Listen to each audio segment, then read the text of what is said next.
morning, this is Francesca Evans from LymeOnline with your weekly update on the latest news, sport, weather forecast and what's on this weekend in Lyme Regis.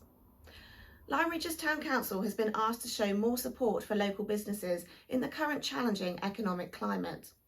The calls were made at this week's council meeting when a packed public gallery gave its backing to chef and restaurateur Mark Hicks in his campaign to save the decked area outside his restaurant in Lister Gardens.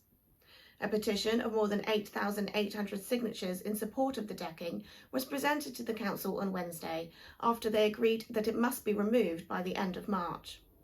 The decking was initially erected on a temporary basis during relaxed rules in the coronavirus pandemic and stands on a previously unused area of grassland owned by the town council. Supporters said that keeping the decking would help to retain jobs at the restaurant and boost the tourist trade and local economy, but some councillors say it could set a precedent for commercialisation in the gardens.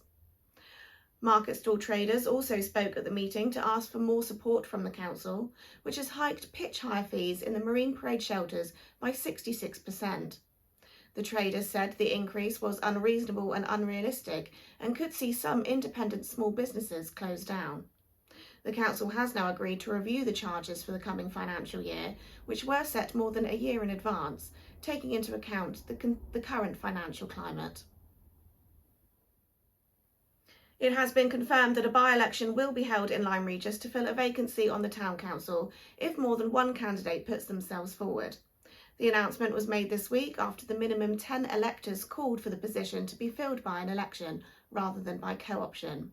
If more than one candidate puts themselves forward, the by-election will be held on Thursday, April 6th.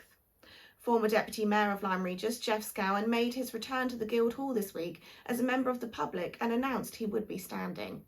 He asked the council if they had any ideas on how members could work together more harmoniously and whether they had any plans for the future of the Strawberry Field, a significant piece of land on the outskirts of the town, which the council holds a long lease on, but which currently is largely unused.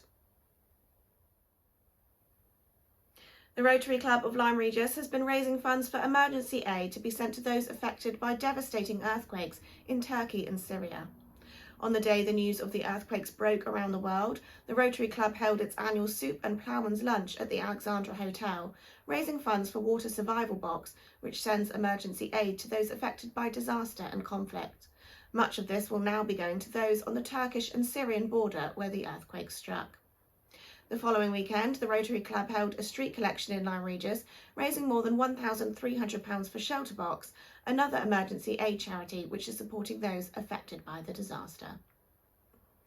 The Rotary Club has also recently made a donation of £1,550 to Lyme Heartbeat, the organisation that funds and maintains public use defibrillators around the town.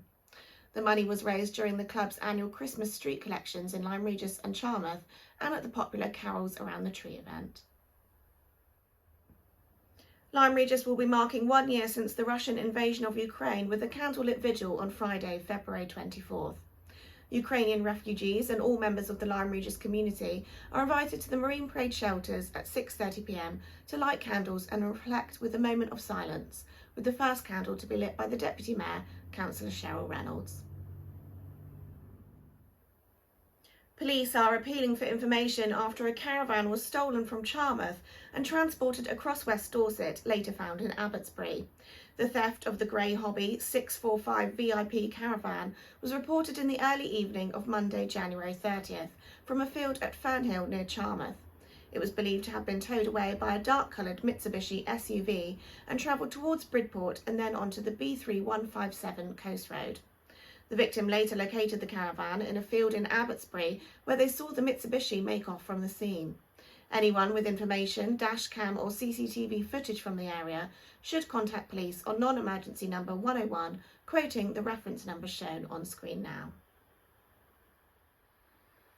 After losing 3-2 at Sidmouth last week, Lyme Regis first team will have a tougher task when they travel to Exeter University seconds tomorrow. The students occupy second place in the Devon and Exeter Premier Division with 31 points from 14 games. The Seasiders, despite last Saturday's defeat, are still in fourth place, 3 points behind the university team, but having played one more game.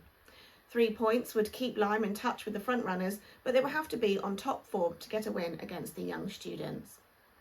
Lyme Regis reserves, fresh from their 5-2 win over Chagford, are at home again tomorrow, this time against South Seal United Firsts, who sit in third place in Division 3. Kick-off is at 3 p.m. Having signed 3 new players, manager Wallace Blackmore will be looking for the Resis to put a string of wins together to pull well clear of the relegation zone. Upline Firsts, having dropped several places in Division 4, are at home to struggling Exeter United Firsts, who have won only 2 games this season. Upline Reserves travel to Perry Street Division 3 leaders Yetminster United Reserves. Charmouth, who beat Marriott Saints 6-1 last weekend, are away to Donyat United, who are bottom of Division 1 with just 2 wins to their credit this season. This is Charmouth's first season back in Division 1, and they will be looking to challenge for a promotion spot with games in hand over the top 2 favourites, Piemore and Drimpton. Lyme Regis Pantomime Society will continue its run of Jack and the Beanstalk at the Woodmead Halls tonight, and with a matinee and final evening performance on Saturday. Meanwhile, Lyme Regis Comedy Club will be headlined by Spanish and Welsh comedian Ignacio Lopez at the Marine Theatre tonight, with support from James Dowdswell and resident host Tom Glover. Doors open at 7 p.m. And the Nag's Head in Lyme Regis will host its weekly live music night on Saturday from 9 p.m. Thick cloud and a moderate breeze is forecast throughout the day today, with another largely cloudy day on Saturday with the occasional shower and more sunny intervals expected on Sunday. Temperatures this weekend are set to reach highs of 13 degrees. Thanks for watching LymeOnline's video news bulletins. You can find the latest local news on our website throughout the week. Follow us on social media or sign up to our free weekly newsletter. And don't forget, the printed issue of the LymeOnline newspaper is out today and available to pick up for free at local outlets. Have a great weekend.